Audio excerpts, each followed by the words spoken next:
Hi, I'm Arkush, the publisher and editor here at Pro Football Weekly, along with our senior editor, Eric Edholm, as we bring you more of our exclusive NFL Way We Hear It, all the news, scoops, and rumors before they happen. And Eric, we are hearing that there is officially a quarterback controversy in Seattle. Media, fans, possibly people inside the Seahawks organization beginning to wonder, is it too soon for Russell Wilson? We're not signing his death knell. We're not saying he won't be a great NFL quarterback.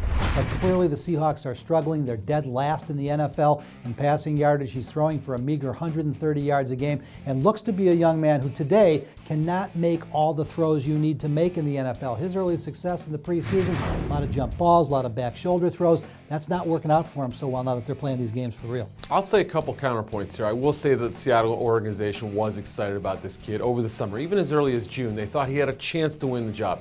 The questions were, could the offensive line hold up, and could those receivers make some plays for him? They were in the preseason, as you mentioned. I thought we saw that there, and the coaches thought, okay, Matt Flynn, his arm's a little banged up here. We don't know if he's going to hold up physically. Maybe that played into the decision, but they definitely thought at that point Wilson could get it done. So far, none of those things are happening.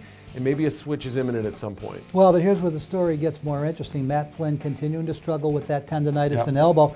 Both apparently Pete Carroll and John Schneider felt once they had identified Russell Wilson, they could afford to deal Travaris Jackson. Well, if Matt Flynn can't go, you might as well continue the learning process with Russell Wilson. But this is thought to be a wild card contender. They can't afford too many more three-pick games that cost them wins from Russell Wilson. At some point, they've got to lean less on Marshawn Lynch. He's not going to be able to physically hold up, and lean more on the wide receivers and be able to get them the ball. Now, maybe the tight ends are the wild card factor in this. Maybe they can find a way to scheme and get those guys open. But at some point, Wilson's got to make the throws. And some of those scrambles, that's what he was so good at in the preseason. We really haven't seen a lot of those dangerous plays with his legs. Now, some would argue one of the most disappointing teams in the NFL this year, the Kansas City Chiefs. I, for one, picked them to win the AFC and be in the Super Bowl. That looks a long way off right now. What is happening, again, fans, media, pressure building, Matt Castle off to an abysmal start, but not the only reason the Chiefs are 1-3. The defense has been non-existent. Remember Romeo Crennel, former defensive coordinator, interim head coach, new head coach.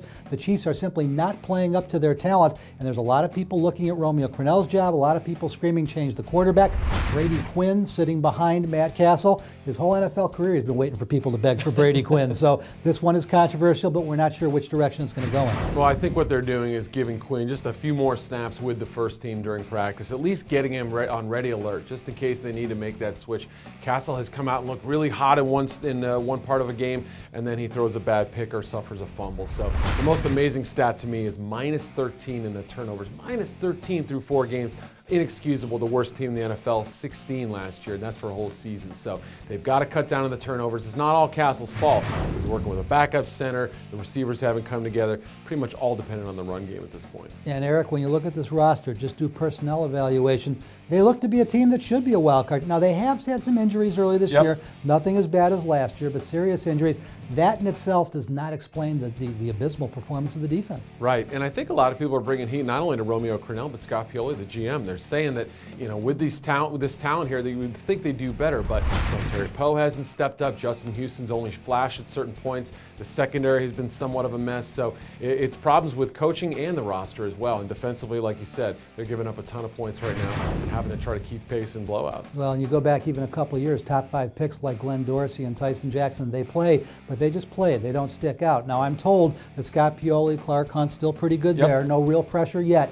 But it's a story you got to watch as the season goes on. The flip side, of course, is should the Chiefs beat New Orleans? Should the Chiefs beat Baltimore this week? Should San Diego lose in New Orleans? They're tied for first place. So a little early, but nonetheless, a lot of disappointment in the Chiefs' performance so far. That'll do it for this edition of Way We Hear It. For all the news, scoops, and rumors before they happen, follow the Way We Hear It here at ProFootballWeekly.com.